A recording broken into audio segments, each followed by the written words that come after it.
Hi everyone, it's me. So this Thursday we're going to be looking at one of the craziest chess games I've ever played. So this was really wild and crazy.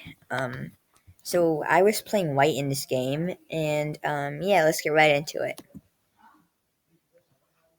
So wait, let me just turn on the sound.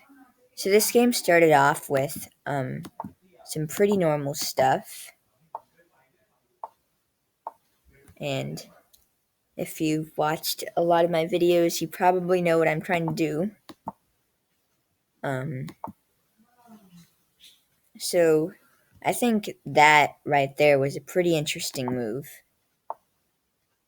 But now I had to move my queen because the knight was attacking it. Now I couldn't take the knight because that pawn.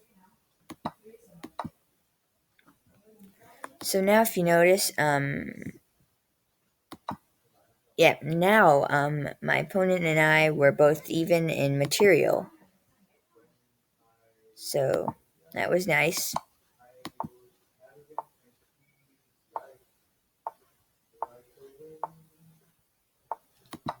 Alright, so right about here was when I started making mistakes, because what I thought would happen was that like I would take that pawn that I just took, then my opponent would take that pawn, and then I would take that pawn, and then that would leave space open for my rook to take their knight.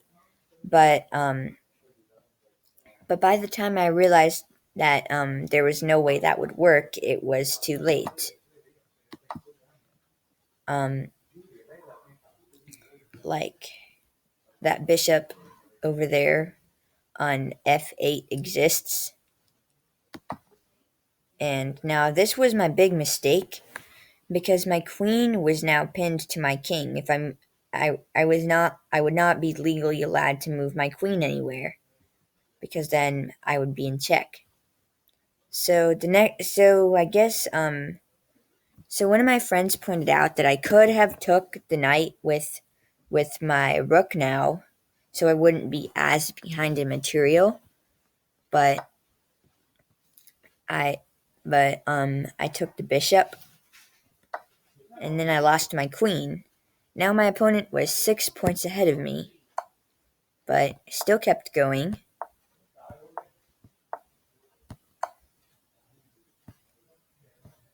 And that happened. Now my opponent was 11 points ahead of me. I checked my opponent, and that happened. And I was thinking of taking the bishop with my rook, but then I saw I couldn't, because that square was protected by my opponent's knight. So I didn't do that. Now, as you can see, I was forking the my opponent's king and rook with my knight. I took the rook. That rhymes. Alright, anyway. That happened. I lost my bishop.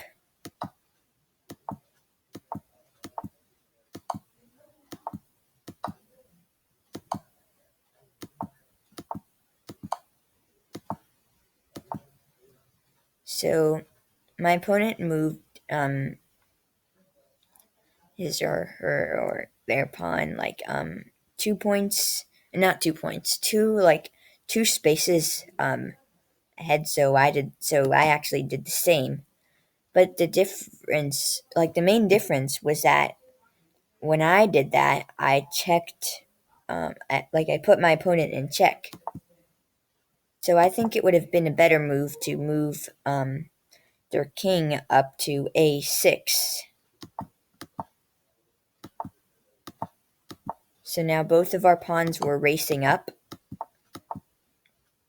but I got there first. And notice that if my opponent had got a queen or a rook, then that would have been the end for me. But it wasn't, and this was actually the end of the game. So I guess that shows why it's important to like not resign games, and